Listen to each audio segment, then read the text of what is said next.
महाराणा प्रताप और अकबर के बीच हुए संघर्ष का संदर्भ बहुत विस्तृत और गहन है, जिसमें न केवल हल्दी घाटी का युद्ध शामिल है, बल्कि इससे पहले और बाद की घटनाएं भी शामिल हैं। आइए इस पूरे संघर्ष को विस्तार से समझते हैं। आपने हमारी चैनल को सब्सक्राइब नहीं किया तो हमारी यूट्यूब चैनल से महेर ब्लॉग को सब्सक्राइब करें, वीडियो को ज्यादा से ज्यादा शेयर करें और वीडियो को। अकबर ने 1556 में गद्दी पर बैठने के बाद धीरे धीरे पूरे भारत पर अपना प्रभुत्व स्थापित किया। अकबर की नीति थी कि वह राजपूत राजाओं को अपनी सेना में शामिल कर उनके राज्य को मुगलों के अधीन कर ले। इस नीति को राजपूत साम्राज्य नीति कहा जाता है, जिसमें उन्होंने कई राजपूत राजाओं से विवाह संबंध भी स्थापित किए। मेवाड़ साम्राज्य, जिसकी राजधानी चित्तौड़गढ़ थी, एक प्रतिष्ठित और शक्तिशाली राज्य था। मेवाड़ का शासक बनने के बाद महाराणा प्रताप का लक्ष्य था कि वे अपने पूर्वजों के राज्य को किसी भी कीमत पर मुगलों के अधीन नहीं होने देंगे। अकबर ने महाराणा प्रताप को अपने अधीन करने के कई प्रयास किए। उन्होंने राजपूत राजाओं के माध्यम से भी महाराणा प्रताप को संदेश भेजे, जिसमें उन्हें प्रस्ताव दिया गया कि यदि वे अकबर की अधीनता स्वीकार कर लें, तो उन्हें मेवाड़ का राज्य दिया जाएगा और उनके सम्मान को भी बरकरार रखा जाएगा। महाराणा प्रताप ने अकबर के हर प्रस्ताव को अस्वीकार कर दिया। उन्होंने स्पष्ट कर दिया कि वे अपनी मातृभूमि और स्वतंत्रता को किसी भी कीमत पर नहीं छोड़ेंगे। उनका यह अडिग संकल्प ही उनके और अकबर के बीच युद्ध का मुख्य कारण बना। हल्दी घाटी का युद्ध 18 जून 1576 को हुआ। महाराणा प्रताप ने अपनी सेना को अच्छी तरह से संगठित किया, जबकि मुगलों की सेना का नेतृत्व राजा मानसिंह और आसफ खान ने किया।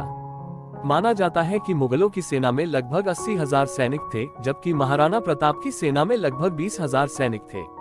महाराणा प्रताप ने हल्दी घाटी के संकरी घाटियों और जंगलों का फायदा उठाने की योजना बनाई। उनका उद्देश्य था कि मुगल सेना को घाटी में फंसाकर छापामार युद्ध की रणनीति अपनाई जाए। महाराणा प्रताप के पास अच्छे घुड़सवार थे और उनके घोड़े चेतक का उल्लेख विशेष रूप से किया जाता है, जो युद्ध के दौरान बहुत महत्वपूर्ण साबित हुआ। युद्ध की शुरुआत महाराणा प्रताप के जोरदार हमले से हुई। मुगल सेना इस अप्रत्याशित हमले से हक्का बक्का रह गई। महाराणा प्रताप स्वयं एक विशाल भाले के साथ युद्ध में उतरे और अपने साथियों के साथ मुगलों पर धावा बोल दिया। इस दौरान चेतक ने अपनी वीरता दिखाते हुए कई मुगल सैनिकों को घायल कर दिया। हालांकि महाराणा प्रताप की सेना ने बहादुरी से लड़ाई लड़ी, लेकिन मुगल सेना की विशाल संख्या और अत्यधिक हथियारों की वजह से वे संख्या में कमजोर पड़ने लगे। इस दौरान चेतक गंभीर रूप से घायल हो गया। महाराणा प्रताप ने युद्ध के दौरान गंभीर चोटें खाईं, लेकिन उनके सहयोगियों ने उन्हें युद्ध क्षेत्र से सुरक्षित निकाल लिया। अंततः महाराणा प्रताप को हल्दी घाटी से पीछे हटना पड़ा, लेकिन वे युद्ध में हार मानने को तैयार नहीं थे। हल्दी घाटी के युद्ध के बाद महाराणा प्रताप ने मुगलों के खिलाफ गुरिल्ला युद्ध की रणनीति अपनाई। उन्होंने मेवाड़ की दुर्गम पहाड़ियों और जंगलों का इस्तेमाल करते हुए मुगलों को तंग करना शुरू किया। इस रणनीति के तहत उन्होंने मुगलों को कभी पूरी तरह से मेवाड़ पर कब्जा नहीं करने दिया।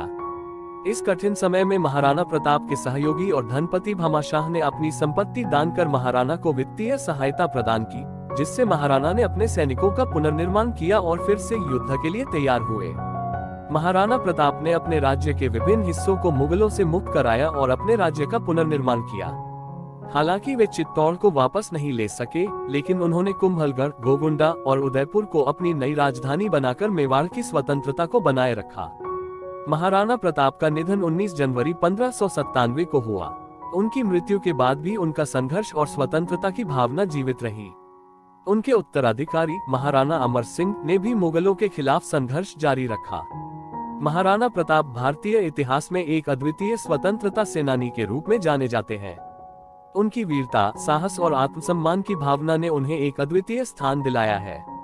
वे न केवल मेवाड़ के बल्कि पूरे भारत के गौरव हैं। हल्दी घाटी का युद्ध भारतीय स्वतंत्रता संग्राम के लिए एक प्रतीक बन गया है। ये युद्ध उस संघर्ष का प्रतीक है जो किसी भी कीमत पर अपनी स्वतंत्रता को बनाए रखने के लिए लड़ा गया।